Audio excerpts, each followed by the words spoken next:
नमस्कार साथियों, therapeutic modality में ही अपन आज कंटिन्यू करेंगे इस पोर्शन को, जहां आपने अभी तक नाम सुने, डिस्कस हुए अपने साथ में forceps delivery, ventouse delivery, episiotomy, caesarean section, induction of labour, destructive operation. आज इसी पोर्शन में कंटिन्यूएशन में लास्ट वन हेडिंग जो है उसे लेकर बात की जाएगी। सामने बोर्ड पे available obstetric analgesia and anaesthesia. पिछले कुछ सालों की परीक्षाओं में एनेस्थीसिया वाले पोर्शन से भी एमसीक्यू जनरेट किया गया है। उसी बात को पॉइंट ऑफ व्यू बनाते हुए ये सामने वाली हेडिंग का डिस्कशन आपके सामने अवेलेबल है। एक इंफॉर्मेशन मैं आपको दूं, इंटरेस्टिंग है, सुनिएगा। इस टॉपिक के साथ थेरापेटिक वाला पोर्शन भी कंप्लीट होगा। ना केवल थेरापेटिक पोर्शन कंप्लीट होगा, कह सकते हैं ऑब्स्टेट्रिकल नर्सिंग का सेशन ही पूरा कंप्लीट हो जाएगा। प्रेग्नेंट फीमेल रिलेटेड जितनी बातें हमें करनी थी वो सारी यहां पे आके खत्म हो जाएगी। उसके बाद कुछ जानकारियां आपको गायनिक पोर्शन की दी जाएगी। तो सारी इंफॉर्मेशन के साथ करते हैं शुरुआत, या यूं बोलते हैं करते हैं खत्म इस ऑब्स्टेट्रिकल नर्सिंग को, एनेस्थीसिया और एनाल्जेसिया को पढ़ करके। तो बात कंटिन्यू आज के पोर्शन में। तो उस लिहाज से पहले बात बताते हैं, यूट्रस जो एक बहुत बड़ा हमारा डॉन है पूरी ओबीजी का, वो कंट्रोल में होता है दोनों के, हार्मोन्स के और नर्व के। अभी तक के संसार में आपने पूरी पढ़ाई में जो पढ़ा वो हार्मोनल कंट्रोल देखा था। अब आपको मैं बता रहा हूं, मैं जब एनेस्थीसिया की बात आती है तो नर्व कंट्रोल की बात भी करते हैं। तो पहली बात तो ये, यूट्रस हार्मोन कंट्रोल में भी है और नर्व कंट्रोल में। नर्व सप्लाई की जब बात आती है तो वहां पे सिंपैथेटिक और पैरासिंपैथेटिक दो सिस्टम को लेकर के डील किया जाता है।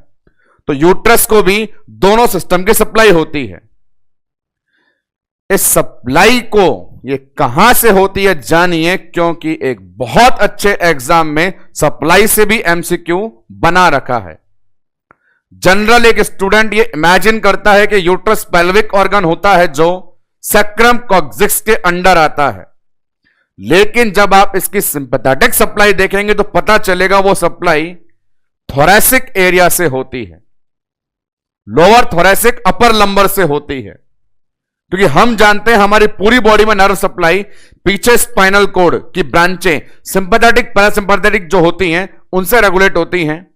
यूट्रस अंडर पेल्विक होते हुए भी सिंपैथेटिक सप्लाई थोरैक्स और लंबर से लेता है। तो आइए इन्हीं बातों को कंटिन्यूएशन करते हैं, लिखना शुरू करते हैं नंबर 1 लैंग्वेज को, कि जो यूट्रस है वो दोनों के कंट्रोल में है। तो लाइन मैंने ऐसी मेंशन करी सामने, यूट्रस अंडर। अब किस किस के अंडर, तो वहां पे लाइन बनी बोथ नर्वस सिस्टम के अंदर और हार्मोन्स के अंदर। फिर आपको बात बताई गई कि एनेस्थीसिया है तो बात किसकी करनी है, नर्वस की। और नर्वस कंट्रोल जब बताया गया तो पता चला वहां पे दो होते हैं, कौन कौन से, सिंपैथेटिक और पैरासिम्पैथेटिक। ये जानेंगे तभी तो एनेस्थीसिया की दवा को ठिकाने पर पहुंचा के आएंगे। और अब दोस्तों यहां से एग्जाम का एमसीक्यू बना था तो मेरा ग्रीन मार्कर जिंदाबाद, चलने को तैयार है। सिंपैथेटिक पैरासिम्पैथेटिक सप्लाई यूट्रस को कहां से होती है, लोकेशन कंफर्म करें। सिंपैथेटिक सप्लाई हो रही है लोअर थोरैक्स और अपर सैक्रम से। पैरासिम्पैथेटिक सप्लाई होती है S2 S4 से। ये एनाटॉमी की लैंग्वेज है, एज इट इज आपको मेमोराइज रखनी पड़ेगी। सिंपैथेटिक के लिए बोल सकते हैं अपन दो area, lower thorax and upper lumbar. Parasympathetic की बात आई तो S2 से S4। चलिए, एनेस्थीसिया का रोल यहां मुझे एक्सप्लेन करना है। तो फर्स्ट ऑफ ऑल एनेस्थीसिया में जो कंसेप्ट होता है जनरल और लोकल, उस कैटेगरी में जनरल एनेस्थीसिया का कॉन्सेप्ट ओवरलैप डिसॉल्व हो चुका है। At a time present time में किसी प्रकार के जनरल एनेस्थीसिया का यूज ओबीजी में डिलीवरी करवाने के लिए नहीं होता है। तो रिमेनिंग जितने भी बचे हैं वो सारे लोकल एनेस्थीसिया का ही पार्ट है। और अब उस लोकल एनेस्थीसिया को और क्या कहते हैं? लोकल का मतलब होता है पूरे शरीर में प्रभाव ना छोड़ने की बजाय केवल एक स्थान विशेष पर एनेस्थेटिक इफेक्ट को प्रोड्यूस करना, और ऐसे एनेस्थीसिया लोकल वाले कहलाते हैं रीजनल एनेस्थीसिया। तो हम भी जिन एनेस्थीसिया का रोल ऑप्स में कंट्रीब्यूट करवाएंगे वो सारे रीजनल कहलाएंगे। तो ये बात करना शुरू करते हैं कि एनेस्थीसिया में हम अंडरस्टैंड करना है तो वो लोकल है, और लोकल को ही नाम दे दिया अपन ने रीजनल एनेस्थीसिया। अब बात करना शुरू करते हैं वन बाय वन, वो कौन कौन से हैं हमारे पास। नंबर 1 उस कैटेगरी में आता है अपने पास spinal anaesthesia. First category board पर अवेलेबल है स्पाइनल एनेस्थीसिया। जब एनेस्थेटिक ड्रग्स को स्पाइनल कोड में एडमिनिस्टर किया जाता है, स्पाइनल कोड में एडमिनिस्टर करना उसी प्रकार की बात है जिस प्रकार अपन एक डायग्नोस्टिक प्रोसेस लंबर पंक्चर करते हैं, उसी प्रकार से यहां ओबीजी में यूज होने वाला यह स्पाइनल एनेस्थीसिया बहुत अलग है रूटीन जनरल सर्जरी में यूज होने वाले एनेस्थीसिया से। क्यों? तो सुने। नंबर 1 फर्स्ट लाइन है कि यह मोस्ट कॉमन है। इसके बाद भी मैं 2-4 नाम लेने वाला हूं, पर मोस्ट कॉमनली ओबीजी में जो यूज लेते हैं वो अपने पास है स्पाइनल। सेकंड वन, इसकी विशेष बात, जनरल सर्जरी में हर स्पाइनल एनेस्थीसिया के बाद कंप्लेंट होती है हेडेक की, पोस्ट स्पाइनल हेडेक। वो कॉन्सेप्ट क्या है दोस्तों? यदि एनेस्थेटिक ड्रग्स को मेनिंजेस के अंदर छोड़ा जाए, मेनिंजेस को पेनिट्रेट किया जाए, तो पेशेंट हेडेक डेवलप करता है। लेकिन ओबीजी वाले अंदर नहीं जाते, वो मेनिंजेस के ऊपर ही एनेस्थेटिक ड्रग्स को छोड़कर आते हैं। तो क्योंकि ओबीजी वाला स्पाइनल एनेस्थीसिया मेनिंजेस पेनिट्रेट नहीं करता, इसीलिए हेडेक नहीं होता। वो हेडेक जो हर सर्जरी के स्पाइनल से होता है वो ओबीजी वाले सरदर्दी नहीं देते हैं। सेकंड वन, अब एक जनरल सी बात, इस एनेस्थीसिया में या किसी भी एनेस्थीसिया में किस चीज की मॉनिटरिंग इंपॉर्टेंट होती है? तो हर एनेस्थीसिया में वाइटल साइन की मॉनिटरिंग इंपॉर्टेंट होती है, और उस वाइटल साइन में भी ब्लड प्रेशर मॉनिटरिंग कंपलसरी है। ऐसा क्यों? ऐसा इसीलिए कि जब भी कोई मटेरियल बॉडी में दिया जाता है कंसंट्रेट, तो वो डाइल्यूट होने के लिए फ्लूइड की डिमांड करता है, और फ्लूइड की डिमांड यदि आपने आईवी लाइन से पूरी करी वेल एंड गुड, नहीं करी तो बॉडी फ्लूइड की डिप्लेशन से हाइपोटेंशन के खतरे बने रहते हैं। इसीलिए during spinal anaesthetic administration recording and monitoring of blood pressure is compulsory during procedure. इसी बात पे मजेदार सवाल है आपके कंपटीशन में भी और एनक्लेक्स में भी कि ड्यूरिंग प्रोसीजर तो क्या मॉनिटर करोगे? Blood pressure. और फिर सवाल आए आफ्टर या रिकवरी फेज में, आफ्टर स्पाइनल एनेस्थीसिया या पोस्ट रिकवरी स्पाइनल एनेस्थीसिया। तो सुने, प्रोसीजर के बाद हमारा उद्देश्य होता है, हमने शून्य किया था काम करने के लिए, उसके बाद अपना काम हो गया, अब इसको चले जाना चाहिए। अब कोई भी एनेस्थेटिक ड्रग जो हमारी बॉडी में आई सर्कुलेशन में आएगी, जाएगी कैसे? यूरिन के साथ। तो पोस्ट पीरियड में आपको पेशेंट का urine status, bladder status confirm करना है। यदि पेशेंट ने, यदि फीमेल ने, यदि मदर ने वाइडिंग प्रॉपर की है तो वो एनेस्थेटिक इफेक्ट को कम करने में मददगार है। यदि यूरिन नहीं आया तो एनेस्थेटिक ड्रग लंबे समय तक शरीर में पाई जा सकती है, इसलिए पोस्ट ऑफ पीरियड में ब्लैडर स्टेटस कंपलसरी है। इन्हीं बातों के साथ पेश है सामने आपके स्पाइनल एनेस्थीसिया। नंबर 1 लाइन कि ये ओबीजी में मोस्ट कॉमनली यूज होता है। नंबर 2, ये हेडेक नहीं करता है क्योंकि मेनिंजेस पेनिट्रेट नहीं करता। नंबर 3, ड्यूरिंग में आपको क्या मॉनिटर करना है? ड्यूरिंग एनेस्थीसिया बीपी मॉनिटरिंग करनी है, और जब काम पूरा हो जाए आफ्टर, तो आपको क्या मॉनिटर करवाना है? ब्लैडर। तो ये इसके बारे में बात। आगे अब और वैरायटी कौन सी है उसे देख लेते हैं। स्पाइनल एनेस्थीसिया के बाद हमारे पास जो वैरायटी है उसमें नाम आ रहा है अपने पास नंबर 2 पे पुडेंडल ब्लॉक। पुडेंडल ब्लॉक अपने पास नेक्स्ट रीजनल एनेस्थीसिया की वैरायटी है। पुडेंडल ब्लॉक उसी को ब्लॉक करेगा जो नाम बता रहा है, और नाम बता दिया इसने किसका? पुडेंडल नर्व का। अंडरस्टैंड करें। पेल्विस के जमाने में एक बात बताई थी, हालांकि मानता हूं जमाना पुराना हो गया, पर थोड़ा सोचना दोस्तों। पेल्विस में आर पार अंदर की तरफ जो नर्व जाती है वो पुडेंडल नर्व है, और जो नर्व पेल्विस में बाहर से छू के निकल जाती है वो शियाटिक नर्व है। जब भी पेल्विस की नर्व का सवाल आए, 2 जवाब दे। वो जो बाहर छूकर चली गई शियाटिक नर्व, जो अंदर आर पार गई वो पुडेंडल। पेल्विस की एनाटॉमी याद हो तो वहां पे ऑब्ट्यूरेटर फोरामेन एक जगह थी जिसे बोलते थे area of supply. Obturator foramen एक ऐसा छेद था, एक ऐसी ओपनिंग थी जिससे सारी सप्लाई आती जाती थी, ब्लड की हो नर्व की हो। तो ब्लड नर्व सप्लाई के एरिया वहां से होता था, पुडेंडल नर्व भी वहीं से गुजरती थी। मुझे यहां पेल्विस की ऑब्ट्यूरेटर फोरामेन की बात क्यों करनी पड़ रही है? क्योंकि ऑब्ट्यूरेटर फोरामेन की संख्या होती है 2 और लोकेशन होती है ट्रांसवर्स। आगे प्यूबिस, पीछे सैक्रम, आर पार ऑब्ट्यूरेटर फोरामेन। ये आर पार जो होते हैं ये मजेदार चीज है, क्योंकि ये आर पार है तो एक इमेज भी किया जाए तो सामने देखो। यदि मैं इसे घड़ी के अनुसार बताऊं, देखो ये घड़ी है और इस घड़ी में 4 लैंडमार्क्स बताता हूं, ये ऊपर पीछे, ये नीचे आगे, और ये दोनों दाएं बाएं।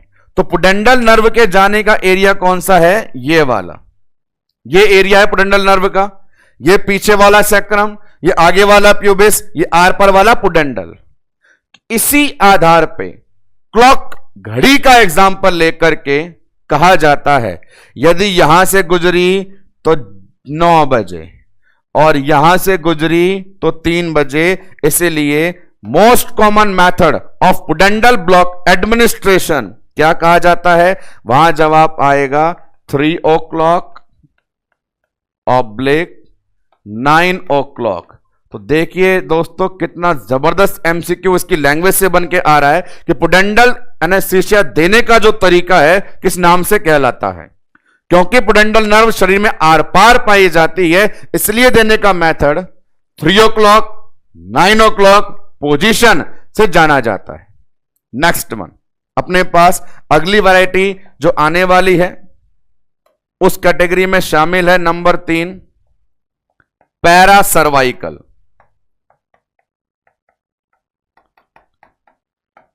Para cervical anaesthesia. अब नाम को देखो, ये एनेस्थीसिया अपनी एनेस्थेटिक ड्रग्स को कहां रिलीव करके आया है? सर्विक्स के चारों ओर। पैरा मतलब चारों ओर, किसके चारों ओर? सर्विक्स के। तो यहां पे क्या किया? सर्विक्स के चारों ओर ड्रग को एडमिनिस्टर किया। वो शायद इसीलिए कि मदर को इंसीजनल पेन, मसल्स पेन ज्यादा हो रहा हो। पर सर्विक्स को बोलते हैं बच्चेदानी का मुंह, जो खुलेगा तभी बच्चा बाहर निकलेगा। वहां एनेस्थीसिया दे दिया तो वहां की मसल्स हो गई non responsive, cervical muscle non responsive हो गई, सर्वाइकल डायलेशन नहीं हो रहा है। वहां पे क्या कंडीशन हो सकती है कि लेबर चला, कॉन्ट्रैक्शन आया, बच्चे के सर ने गेट को खूब खड़खड़ाया। कौन से गेट को? बच्चेदानी के मुंह को, सर्विक्स को। सर्विक्स बंद है, बच्चे का खोपड़ा माथा फोड़ी करे जा रहा है, अरे खुल जा खुल जा खुल जा, पर सर्विक्स कैसी कर दी अपन ने, नॉन रेस्पॉन्सिव। तो ऐसी कंडीशन जब आप लगातार एफर्ट करें और सामने वाला रेस्पॉन्स ना दे, समझ जाओ, आप जबरदस्त एफर्ट करें, सामने वाला रेस्पॉन्स ना दे, तो उस कंडीशन में डिप्रेशन आ जाता है। Same PGI Bathinda AIIMS 2019 MCQ है, what is the complication of using para cervical anaesthesia? Answer is foetal depression और फीटल ब्रेडिकार्डिया। तो पैरा सर्वाइकल एनेस्थीसिया में ड्रग जो दिया उसने बच्चे से माथा फोड़ी करवा करके उसे डिप्रेस कर दिया और हमें वाइटल साइन में ब्रेडिकार्डिया मिल गया के मजे भटिंडा वाले सरदार जी लेकर के चले गए। ये आपके एम्स भटिंडा के अंदर पूछा गया एमसीक्यू था कि पैरा सर्वाइकल का कॉम्प्लिकेशन क्या होता है। तो ये अपने पास कुछ मोस्ट वाइडली यूज्ड टेक्निक थी रीजनल एनेस्थीसिया की। जितना अवेलेबल मटेरियल है उसी को फॉलो करें और आगे बढ़ें। बस इतनी ही इंफॉर्मेशन ट्रांसफर करनी थी मुझे regarding our this lecture. This contained anesthesia and analgesia. अब दोस्तों ऑब्स्टेटिकल पोर्शन एंड होता है, गायनिक पोर्शन में अपन एंटर करते हैं। गायनिक पोर्शन का सबसे बड़ा मीनिंग क्या है? प्रेगनेंसी नहीं है। नहीं तो मैं तो मेरे पहले लेक्चर से प्रेग्नेंट करने के पीछे पड़ा हुआ था। अब नहीं, और नहीं, बस और नहीं। अब प्रेगनेंसी की कोई बात नहीं, एक फीमेल की बातें करेंगे। हां, तुम्हारी बातें भी करेंगे, एक फीमेल की बातें करेंगे। तो फीमेल की बात करने से पहले फीमेल बोलती है कि मेरे ऑर्गन सिस्टम से बात करो। गायनिक कंडीशन जहां पढ़ेंगे अपन, मेंस्ट्रुअल साइकिल के disorder, menopause condition, PID, cancer condition, fibroid condition, infertility, उन सब में पहले फीमेल बोलती है मेरे ऑर्गन्स के बारे में बात करो। हमने बहुत बात करी है उसके ऑर्गन्स के बारे में पूरी प्रेगनेंसी में, लेकिन अब एक जनरल एनाटॉमी के पॉइंट ऑफ व्यू से बात करेंगे। यूं तो पूरी ओबीजी ने कभी भी हमको यूट्रस, सर्विक्स, वेजाइना के अलावा कुछ नहीं दिखाया, पर पहली बार यहां पे एनाटॉमी पॉइंट ऑफ व्यू से आपके सामने अवेलेबल है फीमेल रिप्रोडक्टिव सिस्टम, या शॉर्ट में जिसका नाम दिया जाता है FRS, फीमेल रिप्रोडक्टिव सिस्टम। तो गायनिक पोर्शन की स्मॉल कंडीशंस को डिस्कस करने से पहले एक फीमेल के रिप्रोडक्टिव सिस्टम की जनरल एनाटॉमी को अपन यहां पे डिस्कस करेंगे। उस कैटेगरी में सिस्टम को डिवाइड किया जाता है दो में, ERS और IRS। पूरा क्या है? FRS। डिवीजन है external reproductive system, internal reproductive system. पहले बात करेंगे अपन बेसिक एक्सटर्नल की। वो एक्सटर्नल जिसे कहा जाता है एक साथ vulva, female external genital organ को एक साथ कहा जाता है वल्वा, और उसी वल्वा का सिनोनिम एक और है पुडेंडम। अब इस वल्वा में कितने स्ट्रक्चर इन्वॉल्व होती है, वन बाय वन उन सब का डिस्कशन आपके सामने बोर्ड पे अवेलेबल।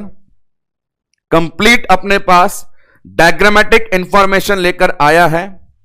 ऊपर बोर्ड पे हेडिंग है external genitalia oblique vulva oblique पुडेंडम।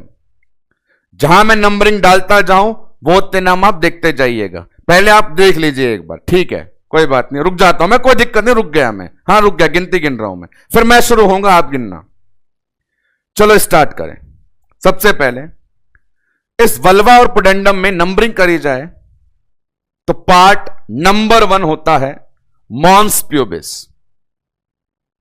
अपने शरीर में भी टटोल लेना, अम्बलाइकस के नीचे वाला जो एरिया होता है लोअर एब्डोमेन, मेल फीमेल दोनों में होता है लोअर एब्डोमेन। तो फीमेल्स में अम्बलाइकस के नीचे जो एरिया है लोअर एब्डोमेन, वो लोअर एब्डोमेन एरिया जहां पे हेयर्स पाए जाते हैं। इतने बड़े हो गए, इतना तो पता होगा कि भगवान ने इंसान को किसी विशेष स्थान पर ही बालों के गुच्छे दिए हैं। एक तो ये खोपड़िया पे सार्वजनिक दिखाने के लिए, एक axillary, and third one genital area, जहां हेयर ग्रोथ प्रोमिनेंट होती है पूरी बॉडी में, हेड, एक्सिला एंड जेनाइटेलिया।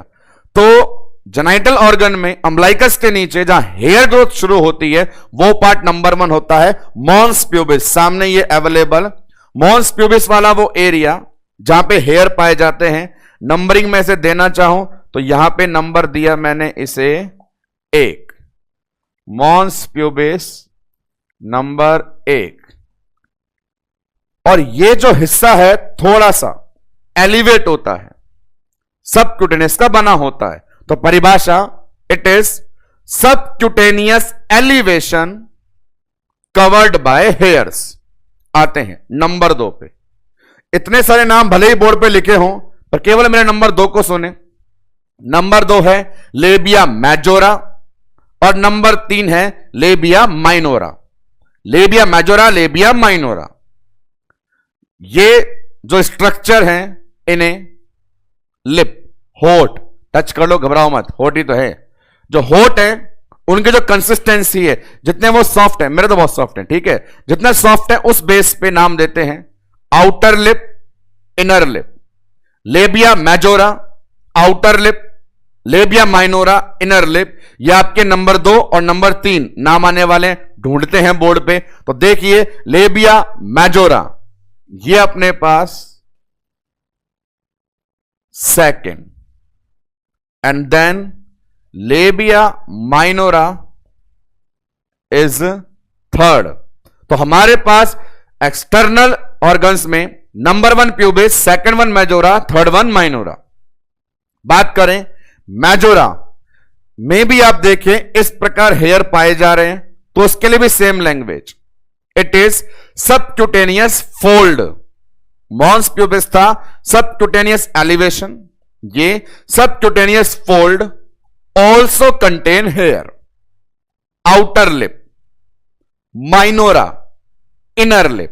अब ये जो माइनोरा अंदर वाली बात चल रही है, इसमें किसी प्रकार का हेयर नहीं है। और माइनोरा अपने बारे में अब बताना शुरू कर रहा है कि मैं जो स्ट्रक्चर हूं उसमें 2 अपर जंक्शन और लोअर जंक्शन है। आओ सामने बोर्ड पर देखें। लेबिया माइनोरा अंदर वाली अपर जंक्शन को दिखाती है। ये इसका अपर जंक्शन है लेबिया माइनोरा का, लेबिया माइनोरा का। लेबिया माइनोरा के अंदर जो अपर जंक्शन लोअर जंक्शन है उनके स्पेसिफिक नाम है। देखें, जो अपर जंक्शन है उसका नाम यहां पे ये दिया गया है सामने, प्रिप्यूज और ग्लांस। और प्रिप्यूज और ग्लांस जैसे नाम यदि आप देना चाहें तो ठीक, नहीं तो इस खतरनाक संरचना का नाम होता है क्लाइटोरिस। लेबिया माइनोरा का अपर जंक्शन जो है वो बनाता है, सामने की तरफ दिखाई दे रहा हो आपको, क्लाइटोरिस। और क्लाइटोरिस एक हाईली सेंसिटिव टिश्यू है। होता है ना, शरीर में बहुत जगह ऐसे ऐसे जुगाड़ हैं जिनको छूने से क्रांति फैल जाती है। उसी प्रकार से ये बड़ा ही सेंसिटिव टिश्यू है क्लाइटोरिस। और इस क्लाइटोरिस को होमोलोगस बताया है पुरुषों के ग्लांस पेनिस से। एक समय ऐसा आएगा जब सिस्टम के अंदर हर एक ऑर्गन को मेल वर्सेस फीमेल अपन कंपेयर करेंगे। यहां पे क्लाइटोरिस को कंपेयर कर रहे हैं अपन ग्लांस पेनिस से। जिस प्रकार पेनिस में भी स्किन प्रिप्यूज होती है, यहां भी नाम दे दिए ग्लांस और प्रिप्यूज, क्लाइटोरिस। अपर जंक्शन। बात करें लोअर जंक्शन की, जो क्लाइटोरिस का लोअर जंक्शन है वो कहलाता है फॉरचेट। फॉरचेट, अपर जंक्शन क्लाइटोरिस, लोअर जंक्शन फॉरचेट। फॉरचेट एक लैंडमार्क है एपिसियोटोमी का। एपिसियोटोमी के अंदर जो अपन काटना शुरू कर रहे थे, इंसिजन लगा रहे थे, वो जहां से स्टार्ट करते हैं वो पॉइंट फॉरचेट कहलाता है। माइनोरा का अपर जंक्शन, लोअर जंक्शन। माइनोरा बोलेगी ऊपर नीचे की बात हो गई तो आओ बीच में चलें। माइनोरा का बीच का इलाका पूरी एक स्पेसिफिक कैविटी होता है, कहलाता है वेस्टिब्यूल। लेबिया माइनोरा के बीच में जो भी कुछ है, लेबिया माइनोरा के बीच में जो भी कुछ है वो कहलाता है पूरा इलाका वेस्टिब्यूल। तो अब अपने पास 1 2 3 के बाद पढ़ने के लिए जो नाम आ गया वेस्टिब्यूल। और अब बात चलेगी वेस्टिब्यूल में कुल कितनी ओपनिंग होती हैं। तो ओपनिंग होती है 4, एक ऊपर एक नीचे 2 साइड में। वेस्टिब्यूल में टोटल ओपनिंग कितनी होती है, एक ऊपर सुपीरियर, एक नीचे इंफीरियर, 2 साइड में लैटरल। 1 बाय 1 उन्हें बोर्ड पर देखते हैं। जो वेस्टिब्यूल में ओपनिंग बता रहे हैं अपन, एक एक करके देखें। ऊपर की तरफ ये जो ओपनिंग दिखाई दे रही है, ऊपर की तरफ जो ओपनिंग है वो यूरिनरी ओपनिंग है, यूरिन के लिए, यूरेथ्रल ओपनिंग। एक बात, नीचे की तरफ जो ओपनिंग बताई जाती है वो वेजाइनल ओपनिंग। मार्कर देख लीजिए, ये जा रहा है यूरेथ्रल ओपनिंग पे और ये जा रहा है वेजाइनल ओपनिंग पे। ओपनिंग को बोल देते हैं ऑरिफिस। ऑरिफिस मतलब छिद्र, ऊपर नीचे, ऊपर यूरिन, नीचे वेजाइना। अब देखें इन दोनों ओपनिंग के चारों ओर कुछ है, क्या है, आ जाओ। जिस प्रकार यूरेथ्रा के चारों ओर पुरुषों में, जब भी पुरुष आते मैं ऐसे कर लेता हूं, घबराना मत। मेल में यूरेथ्रा के चारों ओर प्रोस्टेट ग्रंथि पाई जाती है, प्रोस्टेट। उसी प्रकार फीमेल में भी यूरिनरी ओपनिंग के पास में पाई जा रही है ऐसी स्पेसिफिक स्किनी ग्लैंड। ये जो स्किनी ग्लैंड्स हैं या पैरा यूरेथ्रल ग्रंथियां हैं, ये उसी जुगाड़ के समान है जो जुगाड़ पुरुषों में मिलता है यूरेथ्रा के चारों तरफ। इसीलिए बहुत अच्छा पॉइंट है, इस ग्रंथि को बोल सकते हैं फीमेल प्रोस्टेट। फीमेल प्रोस्टेट इसीलिए बोला क्योंकि पुरुषों में यूरेथ्रा के चारों तरफ मिलती है प्रोस्टेट ग्रंथि और महिलाओं में यूरेथ्रा के चारों ओर जो मिल रही है स्किनी ग्लैंड, उसे बोल रहे हैं अपन फीमेल प्रोस्टेट। आते हैं नीचे। वेजाइनल ओपनिंग में भी इसके चारों तरफ एक लेयर पाई जाती है जिस मेम्ब्रेन को बोलते हैं अपन हाइमन मेम्ब्रेन। तो बात कर रहे हैं अपन वेस्टिब्यूल की। लेबिया माइनोरा के अंदर की बात बोले तो 4 ओपनिंग, एक ऊपर यूरिनरी, एक नीचे वेजाइनल। अब बात करते हैं बीच में 2 ओपनिंग।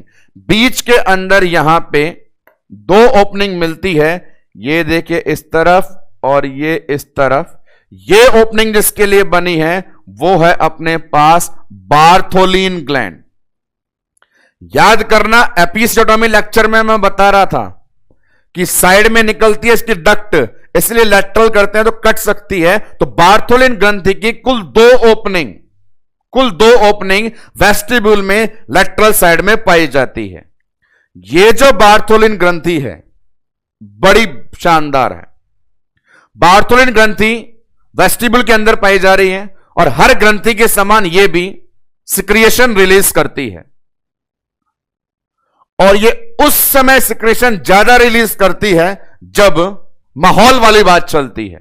जी हां, जब सेक्सुअल इंटरकॉर्स एकदम अपनी चरम सीमा पे होता है, हर तरफ माहौल में बस एक ही चीज के बारे में चर्चा होती है, उस तरफ जब बॉडी में वाइब्रेशन होते हैं और लोअर एनवायरनमेंट में मॉइस्चरिंग होता है, तो सेक्सुअल इंटरकॉर्स के समय मॉइस्चर देने का काम बार्थोलिन ग्रंथि। इसी बार्थोलिन ग्रंथि का एक नाम और है, और वो क्या? बड़ा सिंपल, वेस्टिब्यूल क्षेत्र में मिलने वाली बड़ी ग्रंथि। वेस्टिब्यूल क्षेत्र में मिलने वाली बड़ी ग्रंथि, उसको लिखता हूं मैं बोर्ड पे greater vestibular gland. Greater vestibular gland. और ये किसके लिए यूज लिया आपने? बार्थोलिन ग्रंथि के लिए। इन समाचारों के साथ खत्म कर सकते हैं अपन एक्सटर्नल रिप्रोडक्टिव ऑर्गन्स। सुनना शुरू करें गौर से, नंबरिंग बोर्ड पे 4 के अलावा 5 नंबर नहीं आया। सबसे पहले क्या बोलोगे? Number 1 mons pubis, subcutaneous elevation cover by hairs. Number 2 majora, outer lip, subcutaneous fold also contain hair. Number 3 labia minora, inner lip, upper junction clitoris, lower junction fourchette, clitoris homologous to glans penis, fourchette landmark for episiotomy, बीच का इलाका। Number 4 vestibule, vestibule में 4 opening, upper opening urethral, lower opening vaginal, बीच में Bartholin. Urethral opening के दोनों और para urethral skinny gland, नाम दिया फीमेल प्रोस्टेट। वेजाइनल ओपनिंग के दोनों तरफ membrane, hymen membrane. After that आपको बताया गया कि जो मेन बार्थोलिन डक्ट है उसका नाम ग्रेटर वेस्टिबुलर ग्लैंड। तो ये अपने पास एक्सटर्नल रिप्रोडक्टिव ऑर्गन्स थे जिनको लैंग्वेज में थोड़ा प्रेजेंट करना चाहें तो सामने बोर्ड पे लिख दिया मॉन्स प्यूबिस। तो मॉन्स प्यूबिस के लिए लैंग्वेज में क्या बोलोगे? सिंपल सा subcutaneous elevation cover by hair. Labia majora ये क्या है? Subcutaneous fold also contain hair. बात करी लेबिया माइनोरा की, ये बड़ा इंटरेस्टिंग। अपर में गए तो क्या बना था? क्लाइटोरिस। और लोअर में गए तो क्या बना था? फॉरचेट। जो क्लाइटोरिस था किसके होमोलोगस था? ग्लांस पेनिस के। और जो फॉरचेट है वो किसके काम आ रहा था? एपिसियोटोमी के। X1 बात करी अपन ने, कौन सा एरिया आया? वेस्टिब्यूल आया। वेस्टिब्यूल में कितनी ओपनिंग थी? 4। अपर में किसके लिए? अपर में यूरिनरी या यूरिथ्रल। लोअर में या इंफीरियर में किसके लिए? वहां आपने बताया वेजाइनल। अपन बात करें लैटरल में, वहां किसके लिए? तो लैटरल में बोल दिया आप लोगों ने बार्थोलिन। एक्स्ट्रा समाचार क्या दिए गए? जो यूरिथ्रल ओपनिंग होती है उसके चारों ओर जो ग्रंथि मिलती है उसका नाम स्किनी, या आप जो बता रहे थे पैरा यूरिथ्रल, उसे बताया किसके समान? प्रोस्टेट के समान। तो नाम दे दिया फीमेल प्रोस्टेट। एग्जाम का एमसीक्यू है, लर्न कर लेना। फीमेल प्रोस्टेट किसे बोलते हैं? पैरा यूरिथ्रल या स्किनी ग्लैंड को।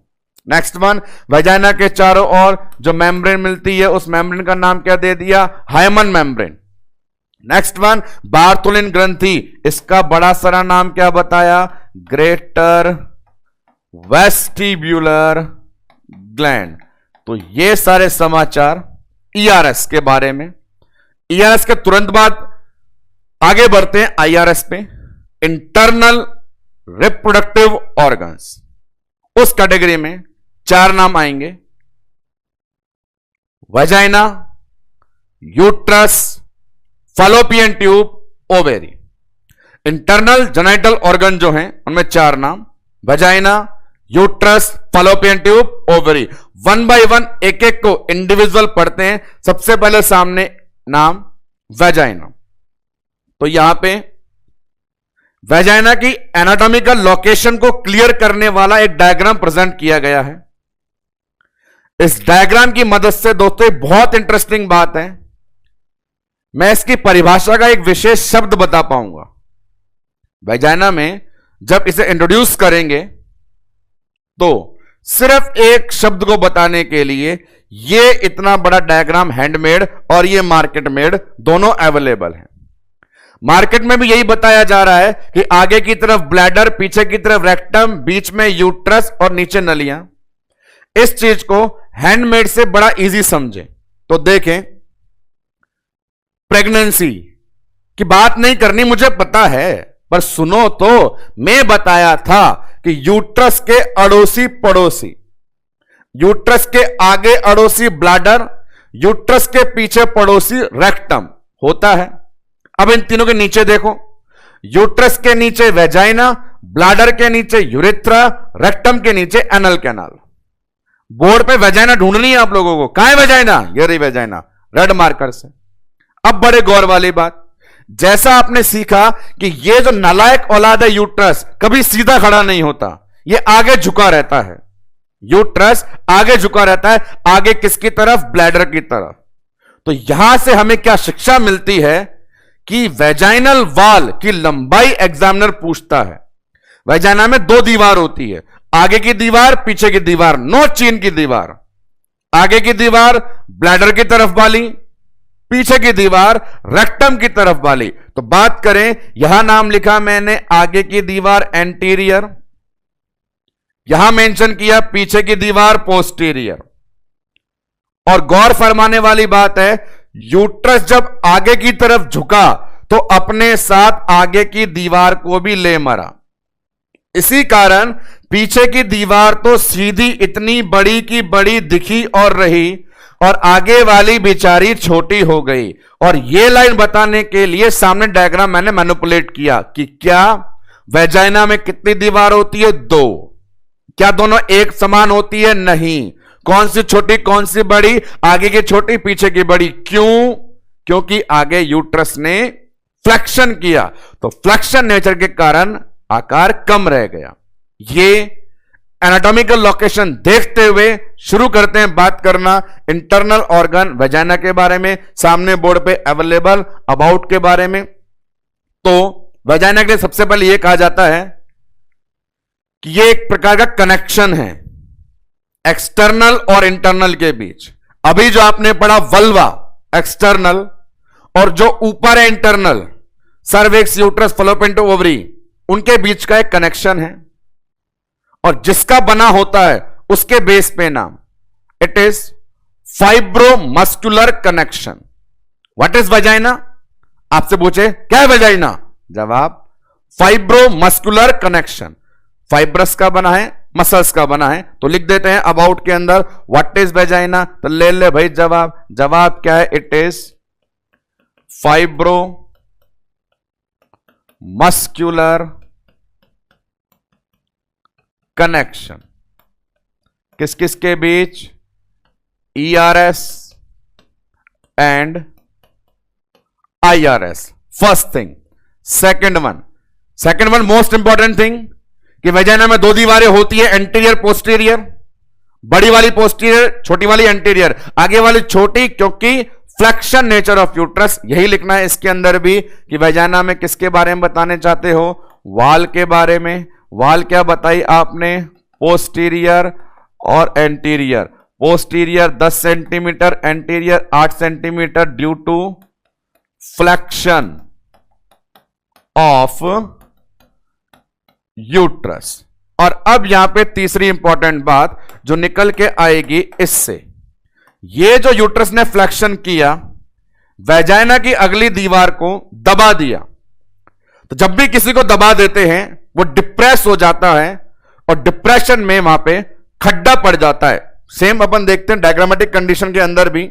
यहां अपन ने देखा ये चीज, यहां पे ये डिप्रेशन है, और ये डिप्रेशन एक खड्डा है। इसी खड्डे का नाम फॉर्निक्स है। क्या है? फॉर्निक्स। वही फॉर्निक्स जिसमें प्रेगनेंसी के अंदर पल्सेशन आने से ओसियंडर फील हो रहा था। तो फॉर्निक्स किसने बनाया? यूट्रस ने। किसमें बनाया? वेजाइना में। क्यों बनाया? फ्लैक्स होकर के। अब खड्डे के मजे लेने के लिए देखो यहां पे कौन आ जाएगा। कम्युनिटी में कॉन्ट्रासेप्टिव डिवाइस आती है एक, फीमेल डायाफ्राम।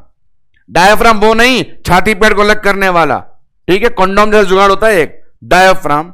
फीमेल डायाफ्राम रखने की जगह बन गई उस खड्डे में जिसका नाम था फॉर्निक्स। तो बताते हैं इस लैंग्वेज को कि यहां पे जो अगली दीवार झुकी, फ्लेक्शन ऑफ यूट्रस हुआ, इस फ्लेक्शन ने क्या डेवलप किया? Develop fornix. और उस फॉर्निक्स के अंदर कम्युनिटी वालों ने क्या घुसा दिया? डायाफ्राम। फॉर्निक्स क्या है? Place for diaphragm. तो ये बैक टू बैक बातें जनरल एनाटॉमी डिस्कस करते समय निकल के हमारे पास आ रही है कि क्या दीवारें दो थी, पिछली 10, अगली छोटी, छोटी का कारण फ्लेक्शन, फ्लेक्शन से बन गया खड्डा, और खड्डे में बैठ गया कौन? डायाफ्राम। नेक्स्ट वन, एंगल्स की बात चलती है एनाटॉमी में, विशेषकर यूट्रस के साथ पढ़ेंगे एंगल, एंटीवर्जन, एंटीफ्लेक्शन। कुछ एंगल वेजाइना को लेके भी बताए जाते हैं। वेजाइनल एंगल वो कैसे? वो बॉडी की नॉर्मल एनाटॉमिकल पोजीशन को देख करके, यदि एक फीमेल स्टैंडिंग पोजीशन में हो या फिर सुपाइन पोजीशन में, तो स्टैंडिंग पोजीशन में जब होते हैं, खुद फील कर लेना, मुझे तो फील होता है, आप भी फील करना, जब हम नॉर्मल स्टैंडिंग पोजीशन में होते हैं तो हमारा जेनाइटल जो एरिया है, जेनाइटल एरिया वो अंदर धंसा होता है, क्योंकि टंकी जैसा पेट निकला जो होता है। कंपैरिजन में एब्डोमेन, कंपैरिजन में लोअर एब्डोमेन अंदर डिप्रेस होता है, और जब बिस्तर पे लेटे हो, जब बिस्तर पे लेटे हो तो यही लोअर एब्डोमेन जेनाइटल एरिया थोड़ा उभरा हुआ होता है। नीचे धसेगा एंगल घटेगा, ऊपर उठेगा एंगल बढ़ेगा। उसी बेस पे वजाइना में दो एंगल होते हैं, 45 डिग्री और 75 डिग्री। धसने वाला स्टैंडिंग में 45, उठने वाला सुपाइन में 75। तो बात कर लें यहां पे स्पेसिफिक रिगार्डिंग वेजाइनल एंगल, तो रिजल्ट आते हैं दो, और वो रिजल्ट हैं 75 डिग्री और 45 डिग्री। कब कब होते हैं? बड़ा इजी जवाब दे दीजिए। 75 डिग्री जब स्टैंडिंग पोजीशन है, और 45 डिग्री जब अपने पास सुपाइन पोजीशन है। This is the general information regarding first internal genital organ vagina. After that move forward, आगे बढ़े तो वहां बात चलती है अपने पास लेयर्स की। जितने भी इंटरनल जेनाइटल ऑर्गन हैं, vagina, uterus, fallopian tube, ovary, सब में लेयर 3 मिलती है। Outer most, middle most, inner most. Outer most, middle most, inner most. बाहर वाली हमेशा पेरिटोनियम से बनी होती है, पेरिटोनियम से लिंक होती है फाइब्रस लेयर।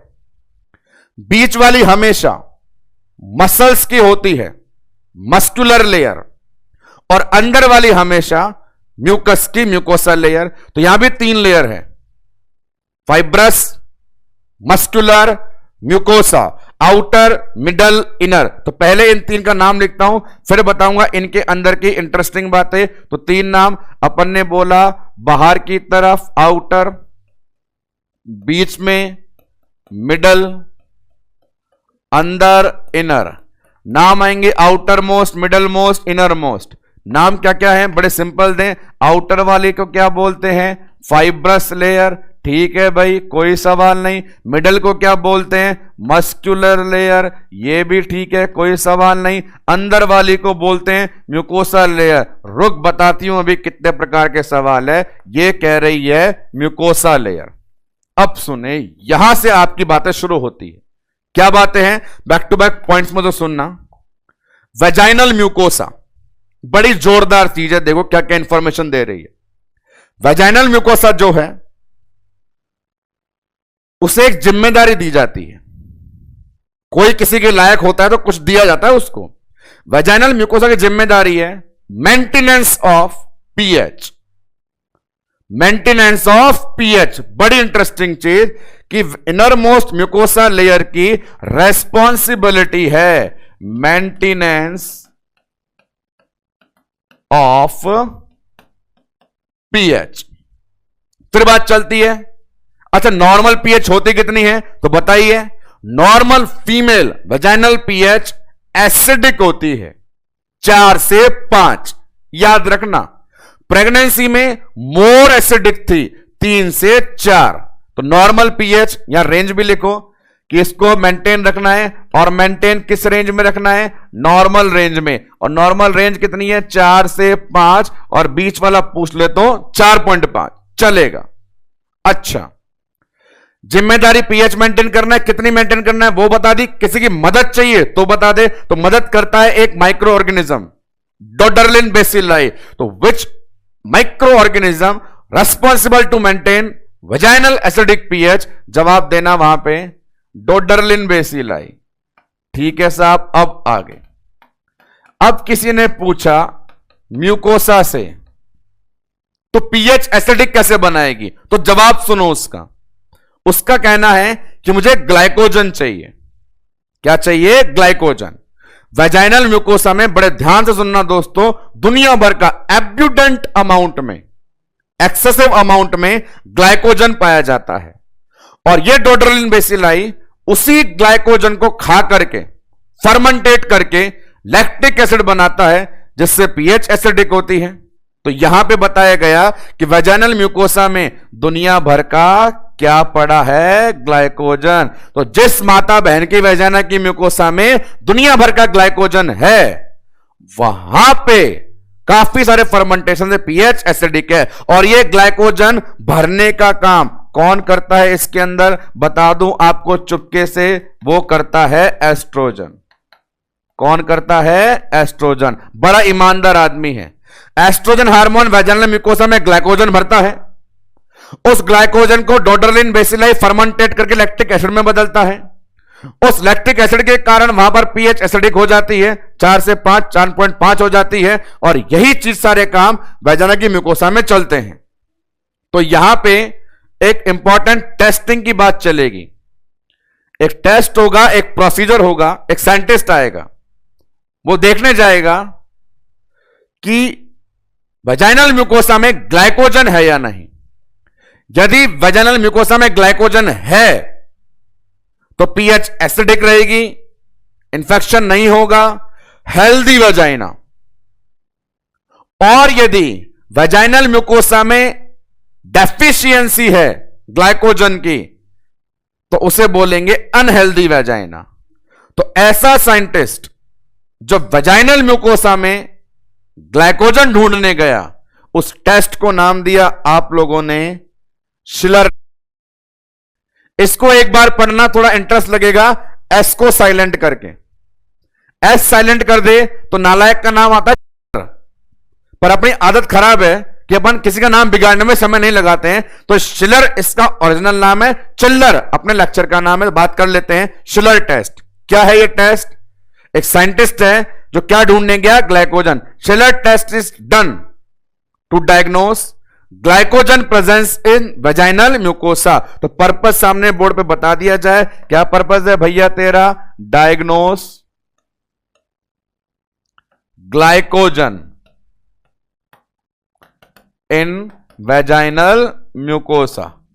उसका अपना एक अलग प्रोसीजर है कि आयोडीन डाई का यूज करता है। आयोडीन डाई से ब्राउन कलर आता है तो वेजाइना हेल्दी होती है। हम सिर्फ रिजल्ट लिखेंगे कि इस टेस्ट के 2 ही रिजल्ट हैं। यदि ग्लाइकोजन है तो वेजाइना हेल्दी, और नहीं है तो वहां पे नाम आ जाता है unhealthy. So this is the information regarding vagina.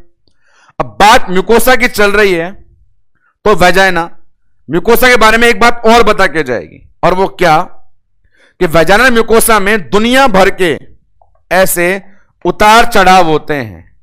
वैसे तो हर इंसान की जिंदगी में इस प्रकार के दुनिया भर के उतार चढ़ाव होते हैं।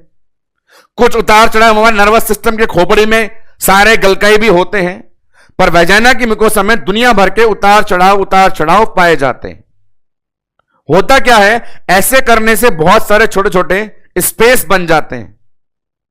विशेष बात बताता हूं, जिन फीमेल को HIV एड्स का इंफेक्शन है, जिन फीमेल्स को HIV इंफेक्शन है, तो उस इंफेक्शन को ट्रांसमिट करने वाली स्पेसिफिक सेल होती है एक, जिसका नाम है डेंड्राइटिक सेल।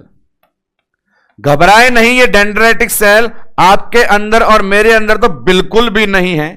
ये उनके अंदर है जो डायग्नोस्ड केस ऑफ HIV हैं, और जो मदर HIV डायग्नोस्ड है उसमें डेंड्राइटिक सेल पाई कहां जाती है? इन्हीं म्यूकोसा के फोल्ड में, इन्हीं खड्डों में मजे ले रही है और ना जाने कितनों को संक्रमण दे रही है। तो dendritic cell present in vaginal fold of mucosa, vaginal mucosa के फोल्ड में। तो ये अपने पास पहली इंटरनल स्ट्रक्चर वेजाइना के बारे में इंफॉर्मेशन। सबसे पहले information, it is a fibromuscular connection. Next one, 2 दीवारें, आगे की छोटी पीछे की बड़ी। आगे की छोटी तो बना खड्डा, खड्डे का नाम फॉर्निक्स मजेलिएट डायफ्राम।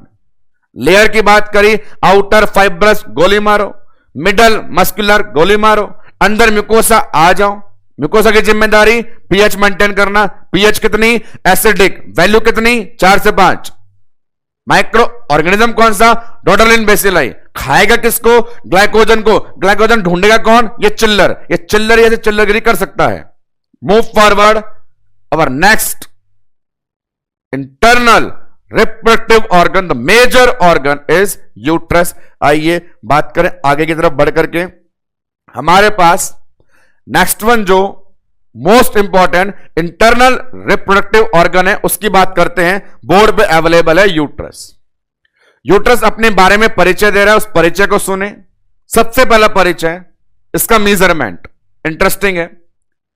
इसके मेजरमेंट को बताने का तरीका है इंच और सेंटीमीटर में। 3x2x1, 3 गुना 2 गुना 1 इंच। सेंटीमीटर में बोलो 7.5 गुना 5 गुना 2.5, लंबाई चौड़ाई मोटाई, उसको बात करते हैं। तो मेजरमेंट में जब बात करी गई यूट्रस को लेके तो फिगर अपने पास आया 3x2x1 इंच। सेंटीमीटर में रिजेंबल किया 7.5x5x2.5 centimetre. Next one, normal weight की बात करी जो अपन ने बहुत बार सुना है। नॉर्मल वेट कितना? 60 ग्राम ये होता है। उसके अलावा लोकेशन जो बहुत लंबे समय से बताते आ रहे हैं, किस किस के बीच होता है? ब्लैडर और रेक्टम के बीच में। और जब ये बीच में होता है तो 2 पाउच बनते हैं जो आज के लेक्चर में ही बने थे जब अपन ने वेजाइनल डायग्राम को रिप्रेजेंट किया था। ये रहे वो पाउच। ये यूट्रस ब्लैडर के साथ आगे जो पाउच बनाता है वेसिको यूटेराइन पाउच। नंबर 2, पीछे रेक्टम के साथ जो बनाता है, बड़ा फेमस एक्टॉपिक में पढ़ा था, पाउच ऑफ डगलस। तो अब जब यूट्रस की जनरल बात चल रही है तो इन दोनों की चर्चा भी जरूर की जाएगी कि 60 ग्राम का यूट्रस और क्या बना लेता है? 2 पाउच बनाता है। तो यूट्रस के बारे में जनरल सी इंफॉर्मेशन, ये इसका मेजरमेंट इन सेंटीमीटर में, ये वेट, ये पाउच। और अब बात करते हैं मोस्ट स्पेसिफिक कैरेक्टर जो बोर्ड पे विजुअलाइज हो रहा है, यूट्रस के एंगल। उन एंगल को सामने देखें, वहां से डेफिनेटली 100% एमसीक्यू अराइजिंग होता है। 2 बड़े नाम, anti version, anti flexion. Anti version, anti flexion कितना कितना होता है पहले वो देखें। Anti version 90 degree, anti flexion 120 degree. किस किस से बनता है उन्हें देखें सामने बोर्ड पर। जो अपने पास एंटी फ्लेक्शन वाला एंगल है वो ये यूटेराइन एक्सिस और ये अपने पास सर्वाइकल एक्सिस के बीच में ये प्लॉट हो रहा, anti flexion 120 degree. And next one जो एंटी वर्जन वाला अपने पास एंगल बन रहा है उसे देख लें, अगेन यूटेराइन एक्सिस और सर्विस एक्सिस के इस कॉलम में। तो 2 प्रकार से ये एंगल बनाता है। आगे की तरफ घूमना वर्जन और पूरा झुक जाना फ्लेक्शन। जब यूट्रस ने यहां से घूमना शुरू किया तो नाम वर्जन दिया, और जब घूम करके इतना दब गया तो नाम फ्लेक्शन दिया। घूमना शुरू करा इस लाइन से एंटी वर्जन और दब गया बेचारा इतना एंटी फ्लेक्शन। एंगल अपने पास 2, anti version 90 degree, anti flexion 120 degree. और ये दोनों मोस्ट इंपॉर्टेंट एमसीक्यू है, मल्टीपल टाइम एग्जाम में आस्क किए गए हैं कि एंगल ऑफ यूट्रस नॉर्मली कितने होते हैं। अब बात करते हैं जनरल यूट्रस की एनाटॉमी को लेकर के। जनरली यूट्रस में क्या क्या इंक्लूड होता है उसे देखें। वही समाचार, ये मार्केट मेड और पड़ोस वाला हैंडमेड। आते हैं मार्केट मेड वाले पे, हैंडमेड वाले पे। तो बात सुने, यूट्रस के स्ट्रक्चर में ज्यादा नहीं 3 डिवीजन, सिर्फ 3 division. Number 1 body of uterus, number 2 isthmus और नंबर 3 सर्विक्स। सिर्फ 3 एरिया। यूट्रस की जनरल एनाटॉमी के अंदर डिवीजन यदि आपको करना हो तो वहां पे नंबरिंग करना शुरू करते हैं। नंबर 1 आपको नाम देना है बॉडी को, देखो दोस्तों कितने नाम लिखे हैं, पर नंबर किसके पास गया? बॉडी के पास। नंबर 2 आपको नाम देना है इस्थमस को, और नंबर 3 अपन नाम देंगे सर्विक्स को। तो आइडियली एक यूट्रस की अनाटमी में 3 बड़े लैंडमार्क्स होते हैं। अब बॉडी में कौन कौन शामिल है तो वो देखें। इस बॉडी में इंक्लूड हैं 2 जने, एक ये उठा हुआ फंडस और ये चमकती हुई cavity. Uterine body consist fundus and cavity. Fundus क्या होता है? एक ही line, dome shape elevation. Fundus क्या होता है? डोम शेप एलिवेशन, उठा हुआ पार्ट। कैविटी क्या है? जिसमें सारी लेयर मिलती है, पेरीमेट्रियम, मायोमेट्रियम, एंडोमेट्रियम। अगला इस्थमस, बड़े गौर से देखना। अभी तक बहुत लंबे समय तक अपन 2 ओस पढ़ते थे, इंटरनल ओस, एक्सटर्नल ओस। शायद कुछ नया मिले तो अच्छा लगे, जाते जाते अंत में ही क्यों ना सही। अभी तक जो पढ़ रहे थे 2, इंटरनल ओस, एक्सटर्नल ओस। आज बोर्ड पे सामने देखें, इंटरनल ओस की 2 वैरायटी। इंटरनल ओस में ऊपर वाले को बोलते हैं एनाटॉमिकल ओस, ऊपर वाले को बोलते हैं एनाटॉमिकल इंटरनल ओस, और नीचे वाले को हिस्टोलॉजिकल इंटरनल ओस।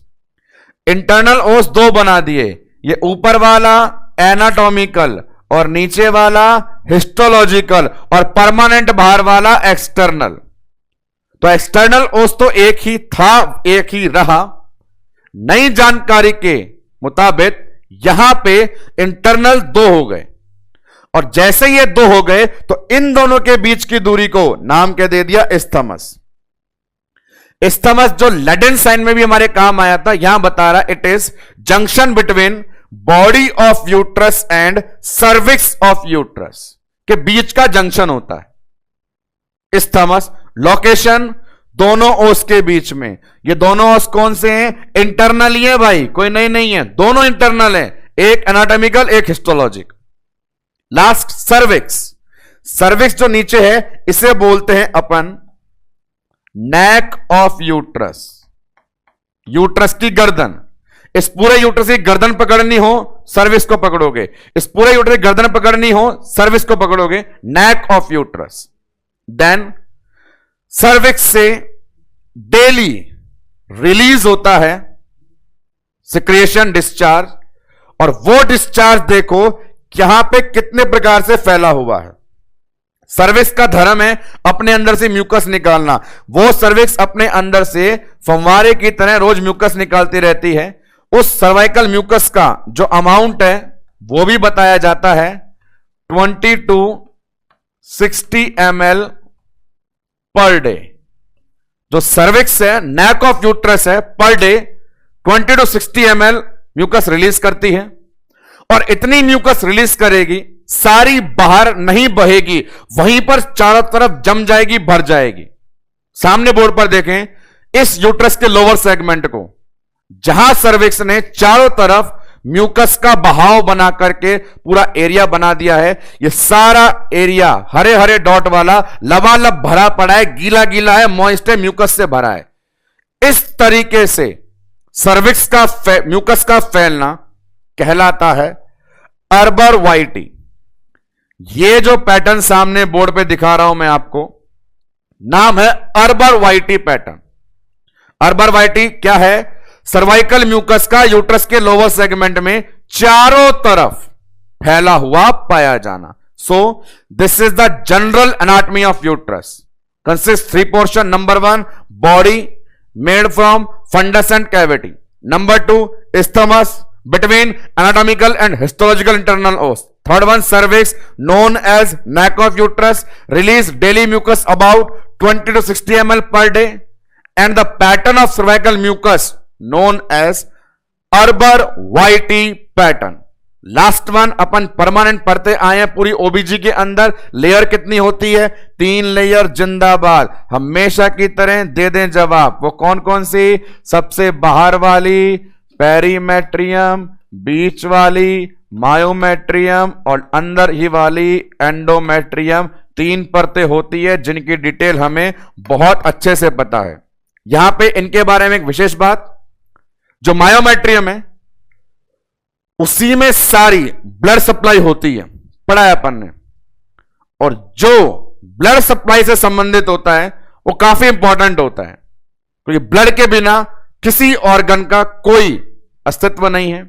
इसीलिए मायोमेट्रियम में जो मसल्स के फाइबर हैं उन्हें बोलेंगे तुम ऐसे धागे हो जिनमें खून भरा है, हमारा जीवन चलता है। इस बात को ध्यान रखते हुए मायोमेट्रियम को नाम दिया living ligature. Myometrium of uterus known as living ligature. Living का मतलब है जिंदा रखने वाले, लाइगेचर का मतलब है धागे। तो रिप्रोडक्टिव सिस्टम की एनाटॉमी को लेकर के जो बातें चल रही थी, आज और अभी अपन इसको इतना ही करेंगे। कल वाले लेक्चर में अपन जब कंटिन्यू होंगे तो बहुत important segment the uterine support से कंटिन्यू करेंगे। फिलहाल यूट्रस की जनरल एनाटॉमी को पढ़ करके ही हमें एक बार पॉज होना पड़ेगा। कंप्लीट डिस्कशन क्या रहा आज के लेक्चर का एक बार गो थ्रू हो जाए तो बात करते हैं। सबसे पहले रिमेनिंग पोर्शन अपन ने डिस्कस किया, एनाल्जेसिया, एनेस्थीसिया। वहां देखा मोस्ट कॉमन वैरायटी कौन सी पढ़ी अपन ने, रीजनल वाली। 3 वैरायटी सामने अवेलेबल। मोस्ट कॉमन स्पाइनल, सरदर्दी नहीं करता, जब दे रहे हैं तब बीपी, जब दे दिया तो ब्लैडर। पुडेंडल की साइट है अपने पास क्लॉक के अकॉर्डिंग 3 और 9। नेक्स्ट वन बात करिए अपन ने एफआरएस की। एफआरएस में पहले पढ़ा ईआरएस, हर एक इंडिविजुअल स्ट्रक्चर का nomenclature, anatomical position and then specific function. बात करी उसके बाद आईआरएस में नंबर 1 ऑर्गन वजाइना, वहां पे वाल का system, anterior small, posterior large. After that यहां पता चला अपने को कि जो 8 सेंटीमीटर लोकेशन थी फ्लेक्शन के कारण, और उस फ्लेक्शन ने जो फॉर्निक्स डेवलप किया वहां पे फीमेल डायफ्राम का पुटअप किया। नेक्स्ट वन लेयर्स हमेशा 3 होती है। इनर मोस्ट सबसे सेंसिटिव है, vaginal inner most mucosa layer जो मेंटेन कर रही है पीएच को इस प्रोसीजर से, और इसी को डायग्नोस करने के लिए स्पेसिफाई किया गया शिलर टेस्ट। आगे बढ़े, मोस्ट इंपॉर्टेंट ऑर्गन यूट्रस पे जनरल इंफॉर्मेशन में मोस्ट इंपॉर्टेंट चीज एंगल्स के बारे में, anteversion and anteflexion. After that general anatomy, part of uterus, body, isthmus and cervix, layers में लिविंग लाइगेचर, एंड देन कल के लेक्चर को स्टार्ट करने के लिए जो वजूद है वो सामने बोर्ड पे, तो सपोर्ट ऑफ यूट्रस। तो फिलहाल आज के लेक्चर में यूट्रस की जनरल एनाटॉमी के साथ ही अपन रुकते हैं। मुलाकात करेंगे कल अगले लेक्चर में यूटेराइन सपोर्ट और रिमेनिंग एनाटॉमिकल स्ट्रक्चर्स का। पर आज और अभी के लिए इतना ही। धन्यवाद।